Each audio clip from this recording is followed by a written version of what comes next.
Hello, comrades. My name is Míťa. I'm from Moscow and fighting together with the Russian section of the International Socialist Alternative.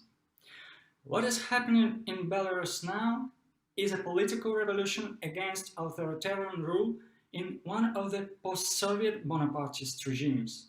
Many say this is like the colored revolutions that we have seen across this region, but in Belarus there is a major difference: the very active involvement of the working class using its own methods of struggle.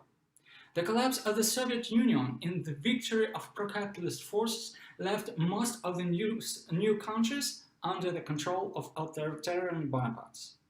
Their aim was to conduct neoliberal reforms with the working class forces atomized, with the former Soviet bureaucrats, now the new capitalists, protected from popular protests.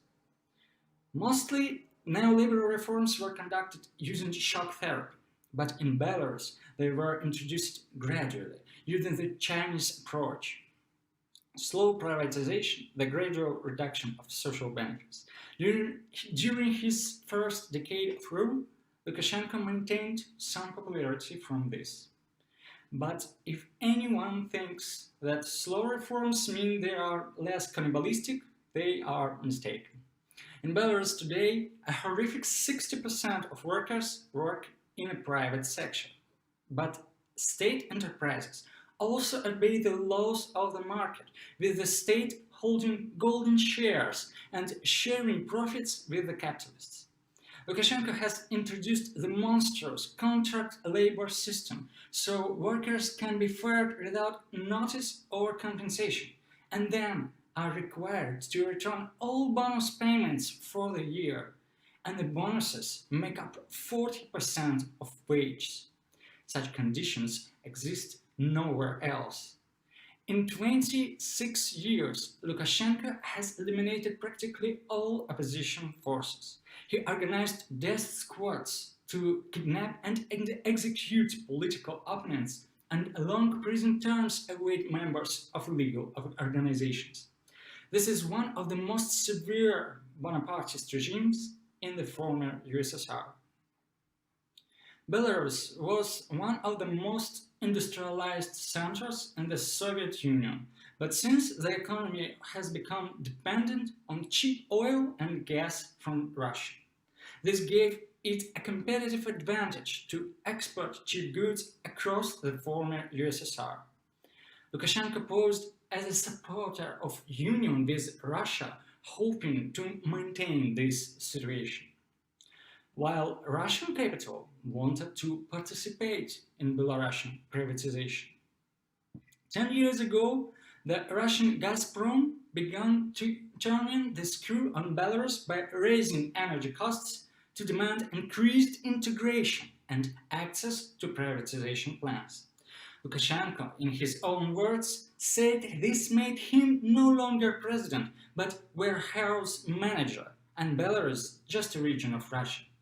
This created huge economic problems, budget shortfalls, a decline in the national currency, especially when Lukashenko turned on the money printing presses. Lukashenko turned to the West, which dictated its conditions, promising credits only if European capital got free access to the Belarusian market. Instead, to cut budget deficits, he introduced a tax on the unemployed, causing a serious wave of opposition across the country, mainly from working class men and women. Then coronavirus arrived. Instead of fighting it, Lukashenko denied it was dangerous, just pouring oil onto the fires of the already huge dissatisfaction. The Belarusian elite around Lukashenko decided to act. The banker Babariko, the former minister Tsipkalo, and video blogger Tikhanovsky decided to stand in the presidential election. Tens of thousands of people joined in to collect nomination signatures, with queues of people spreading for many quarters. Bonaparte replied with police provocations, arresting the blogger Tikhanovsky, opening criminal charges against Babariko and forcing Sepkalov to flee to Russia. The masses came out in protest, shouting, "Let them go free." Opinion polls were banned after one showed Lukashenko's rating had fallen to 3%. People started to shout, "We are the 97%. Lukashenko thought he was safe until Svetlana Tikhanovskaya, wife of the arrested blogger, decided to stand. The sexist and patriarchal Lukashenko underestimated her, launching a campaign of slanders and insults against Tikhanovskaya. But she quickly gathered signatures, were registered to stand. 60,000 turned out to her first meeting, making it clear a huge clash with the Bonapartist regime was looming. On election night, Lukashenko brazenly claimed 80% of the vote. He unfolded a reign of terror, switching off the internet lasting 3 days at the Amman riot police created a zone of permanent conflict as they broke up peaceful protests and arrested more than 7,000. Many were tortured, some raped, and at least 3 killed. The working class could not remain on the side. At the Minsk tractor factory, when workers heard that 26 of their co-workers had been arrested, they declared a strike. A political strike spread from factory to factory. Some stopped work for an hour, the others for 2, some for a whole day. Strike committees formed at most larger factories. The threat of a general strike so scared Lukashenko, he immediately retreated.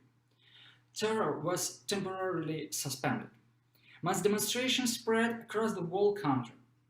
About 350,000 came out on the street in the first days after the elections. The Belarus political elite quickly organized the Coordination Council of the Opposition, which declared it wanted the peaceful transition of power to negotiate with Lukashenko and allow him to participate in new free elections. It is attempting to buy the loyalty of the strike committees by giving each of them tens of thousands of euros. The small independent unions linked to the European trade union bureaucracy are encouraging the strike committees to succumb to the Coordination Council. The European Union is openly supporting the Council too. Putin, after weeks of silence, is now forming an Amman riot police unit to send to Belarus to support Lukashenko. However, so far Russia has not intervened directly. In Russia itself, the majority are clearly not on Lukashenko's side, which puts huge pressure on Putin. So it is very difficult to predict how he will act if there is an escalation of the conflict. Actually, Lukashenko is not Putin's best choice. Babariko, linked to Russia's Gazprom, would be a better candidate now. Socialist Alternative in Russia fully supports the struggle of the Belarusian people and the working class against Lukashenko. An all-out general strike organized by the strike committees can bring down this dictatorial regime. Workers too need to be well organized to fight for an end to the unemployed tax, contract system, and privatization. We have no confidence in the Coordination Council that no one elected and just represent businesses and elite. Only a constituent assembly representing all sections of the working class should decide what form of state and economic system can resolve the problems and take Belarus out of crisis. Only in an independent, democratic, and socialist Belarus will, with the support of the working class of the whole region and world, can resolve this problem. Thank you.